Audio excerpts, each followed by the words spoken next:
Y es que lo que pasa es que cuando hay ese vacío de poder, lo llenan pues las organizaciones criminales que hacen de determinados territorios sus feudos. Y eso es lo que tenemos hoy. Perú, que parece un país transitorio, ¿no? Jaloneado por la criminalidad, y en esas circunstancias es que José Gerí es el nuevo presidente del Perú. Quien fuera candidato al Congreso y los votos no le alcanzaron para ser congresista, alcanzó apenas 11.645 votos. Si llegó al Congreso fue porque a Martín Vizcarra no le permitieron, por la inhabilitación que tiene por el Congreso, ¿no?, ejercer el cargo de congresista. Era el accesitario, el señor Gerí.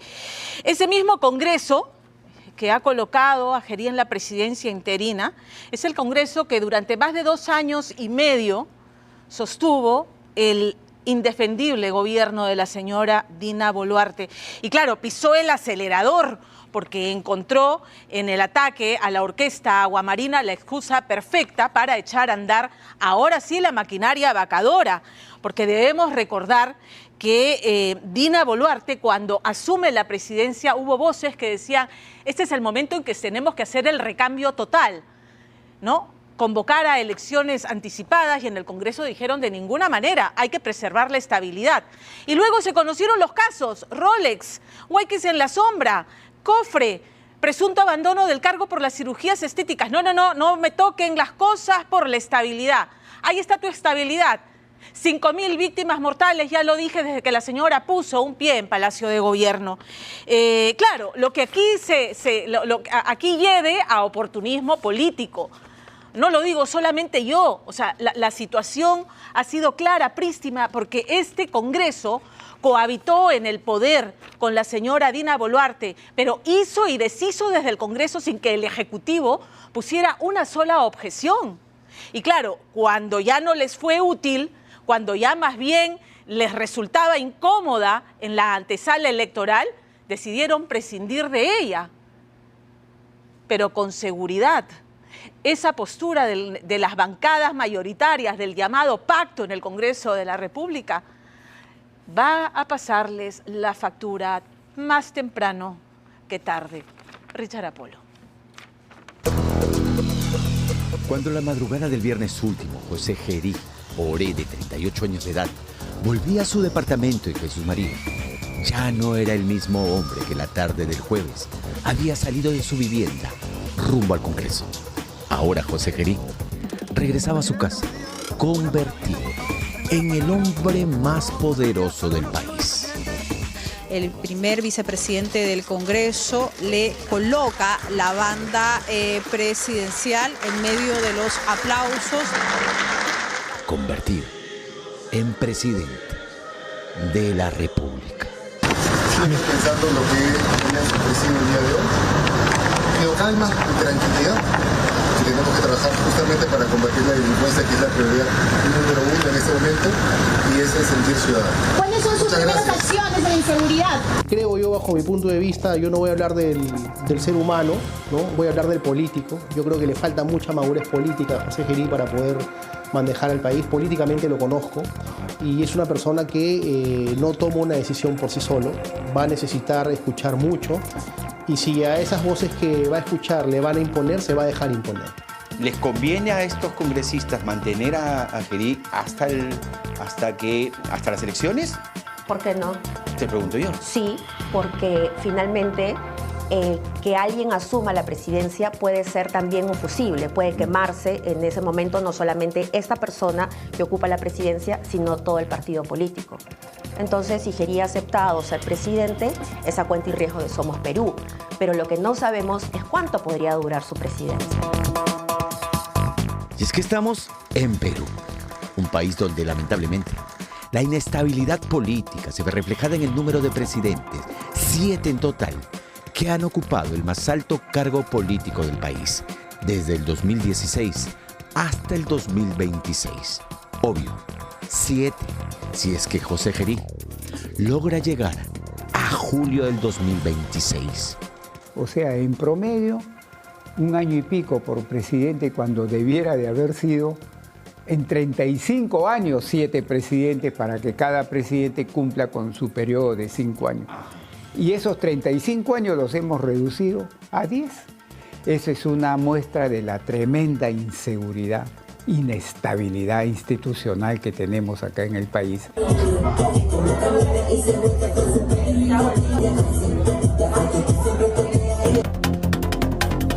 Dicen que como todo en la vida, la desgracia de alguien es la oportunidad en la vida de otro. Y esa frase parece calzar a la perfección en esta historia, donde la desgracia política de Dina Boluarte en el Congreso. Exigimos que se vaya a su casa. ¡La despedimos! No que renuncie, que se vaya porque ella no ha estado a la altura del cargo, no ha honrado el cargo de presidenta de la República. ¡Fuera, Dina! Terminó convirtiéndose en la oportunidad de su vida para José Gerí Oré, quien pasaba de presidir la mesa directiva del Legislativo a presidir una nación. Ella desde un principio sabía que no tenía apoyo del Congreso al ser vicepresidenta y no tener un partido político, no tenía músculo en el Congreso de la República, sabía que eso tarde o temprano podía pasar. No he pensado en mí, sino en los más de 34 millones de peruanos y peruanas que merecemos un crecimiento con estabilidad democrática y con un gobierno que trabaje sin corrupción. Llegamos al último año de gobierno y es un momento en que el Congreso no se puede disolver. Pero, como me refería, también hay un factor de opinión pública. Una presidenta que prácticamente tiene margen de error en cuanto a popularidad, tiene un 3%. Hay un problema sistemático y muy duro respecto a la inseguridad ciudadana.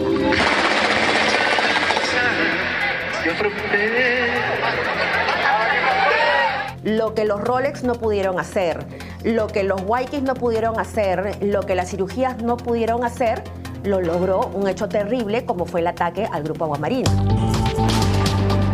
un país casi acorralado por la criminalidad y con una presidenta con un deplorable y mísero porcentaje de 2 o 3% de aprobación, dice la periodista y analista política Mabel Huertas, que bajo ese escenario, las bancadas en el Congreso habrían visto la oportunidad perfecta para, como se dice, tirarle el muerto políticamente hablando a Dina Boluarte.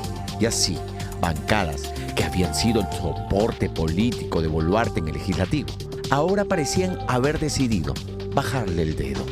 E incluso pedían de inmediato ir a la votación de vacancia, teniendo la seguridad de tener los votos más que suficientes. Lo único que nos interesa en este momento es ponernos de acuerdo en qué momento.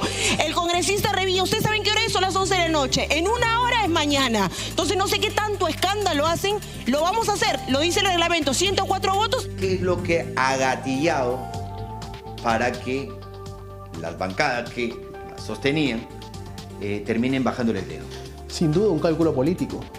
Estamos a puertas de un proceso electoral en donde los que han querido hacer los cuervos que crió Dina fue picarle los ojos, justamente porque se vienen a abrir las elecciones generales y han querido desmarcarse. Cree que la ciudadanía es tonta, ¿no? Entonces tanto el fujimorismo como Alianza para el Progreso, el mismo Renovación Popular, han buscado desmarcarse del gobierno de Dina Boluarte.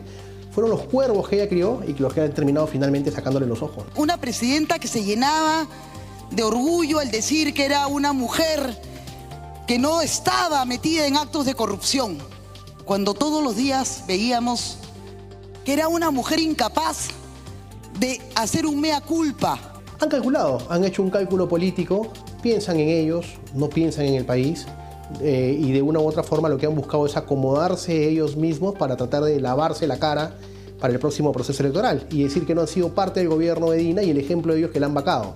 Lo cierto es que la utilizaron hasta donde pudieron, ella se dejó utilizar y cuando ya no lo necesitaban simplemente la envolvieron y la tiraron al tacho, ¿no? Por un momento retrocedamos en el tiempo. Campaña del 2021 y el expresidente Martín Vizcarra encabezaba la lista de candidatos al Parlamento por Somos Perú.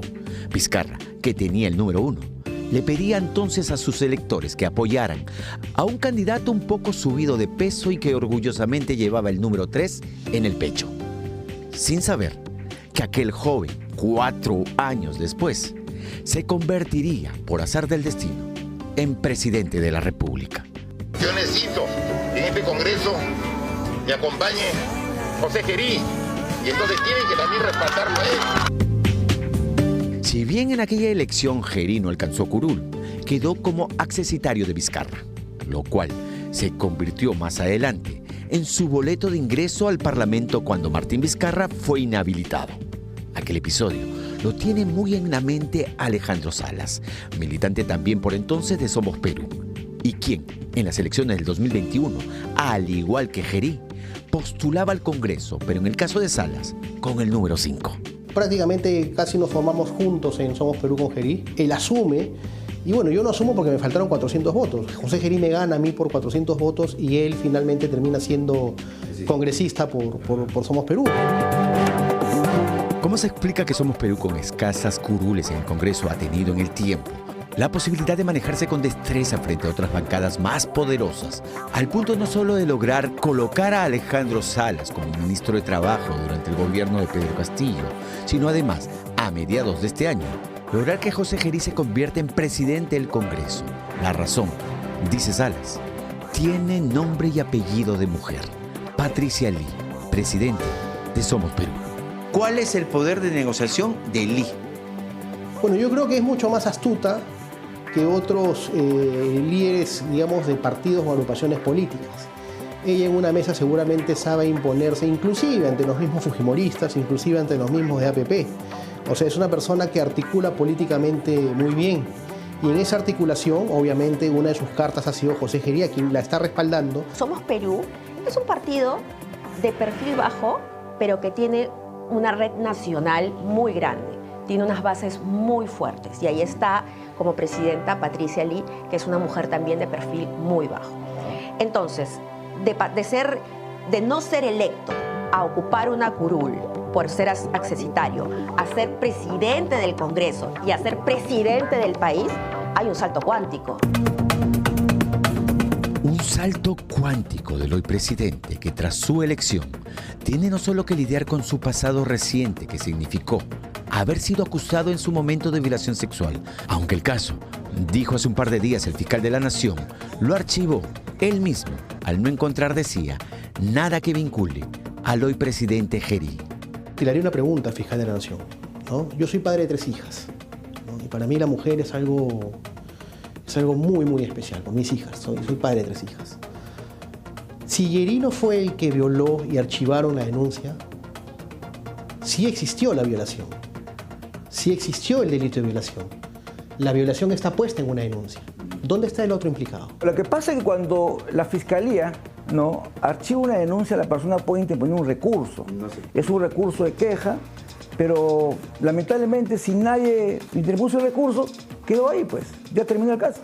Él sí arrastra un problema de percepción por parte de la opinión pública, no solamente por este caso en donde él estuvo involucrado, un caso de violación, sino que inmediatamente también las redes, que son muy rápidas, pues han detectado cierta modalidad de expresarse, por decirlo de alguna manera. Y eso lo ha vuelto un meme. ¿Cuánto le puede perjudicar eso? Mira, nos hemos dado cuenta en estos últimos años que la opinión pública no tiene mucho efecto sobre lo que puedan hacer los políticos.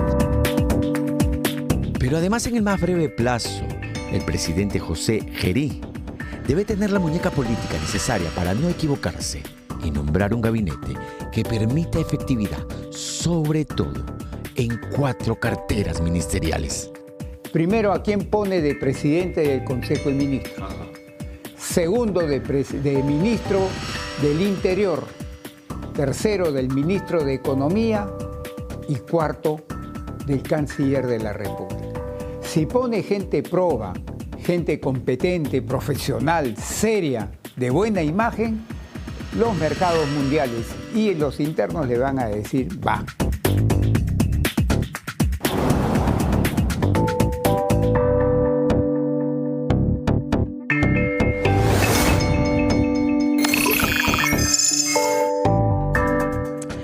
El el Congreso pudo haber hecho las cosas diferentes luego de vacar a la señora Dina Boluarte, lo pudo haber hecho porque se presentó una moción de censura a la mesa directiva para que se elija una nueva mesa y la presidencia interina recaiga en alguien que pudiera resultar más cohesionador, no de cara al Congreso, sino de cara a los peruanos de a pie, y alguien además con, digamos, con valores éticos, morales intactos. Y aquí hay un entredicho, ya lo ha señalado Richard Apolo, ¿no? La huella digital del hoy presidente José Gerí habla de una mirada hacia las mujeres cosificadora, machista, sexista, incluso hasta misógina. Ni siquiera vamos a repetirlos porque son bastante desagradables. Esa es su huella digital, ¿no? Tweets que lanzaba en el 2013 cuando ya ejercía actividad política. No es una incógnita el señor José Gerí porque ha votado en consonancia con Fuerza Popular, Alianza para el Progreso y otras bancadas en varias leyes polémicas, como por ejemplo aquella que debilita la lucha contra la minería ilegal, la que recorta los plazos para los procesos de colaboración eficaz, la que impide que los partidos políticos sean procesados como organizaciones criminales, la que facilita la prescripción de los delitos, la que cambia la definición de organización criminal y dificulta la ejecución de allanamientos porque exige la presencia del acusado y del abogado, la que le resta autonomía a los fiscales, la que elimina la detención preliminar en casos de flagrancia, la que eleva los requisitos para proceder a la incautación de bienes a organizaciones criminales. Su postura política no es una novedad, la conocemos y hay quienes reclaman que sería un acto importante que observara, viera la forma de que esas leyes, sobre todo las que están favoreciendo las organizaciones criminales, pudiera motivar, ¿no? Fomentar, retroceder en esas leyes que él firmó y que él ayudó a aprobar. Les decía, ¿el Congreso pudo haber hecho las cosas diferentes? Creo que sí. Y no me vengan con el tema, lo que pasa es que quieren que pongan a un caviar como el señor Francisco Sagasti y no queremos los caviares. Por el amor de Dios, no podemos jalonear al Perú entre caviares y no caviares. Lo que necesitamos es alguien que lleve la transición al 2026 a unas elecciones limpias, transparentes, incuestionables, y que en estos meses de gobierno se le dé al país la tranquilidad de ir a esa transición sin mayores tropiezos. Entonces, el deseo genuino esta noche es que el presidente Gerí haga las cosas bien y escuche a quienes con la experiencia de observar al país en este predicamento de tener de las últimas 3 décadas, todos los presidentes, salvo los interinos, condenados o procesados por corrupción, que haga las cosas medianamente bien, que elija, que dé las señales de independencia y no de vivir sometido a este Congreso que lo puso en la presidencia interina, ¿no? Un gabinete que nos ayude a navegar de ese modo, de un modo más tranquilo. Lo que queremos es que esto tenga éxito, no queremos más movilizaciones, no queremos, como están diciendo por ahí, un muertito, porque eso es lo que la izquierda quiere, un muertito para justificar, ¿no?, que el cambio de presidente. Es lo que hay hoy, deseamos los éxitos, pero sobre todo que dé señales, porque hasta ahora no ha podido formar gabinete y hay 2 ministros que han renunciado porque se lanzan al Congreso de la República. Ya le aceptó la renuncia al premier Arana, al ex premier Arana.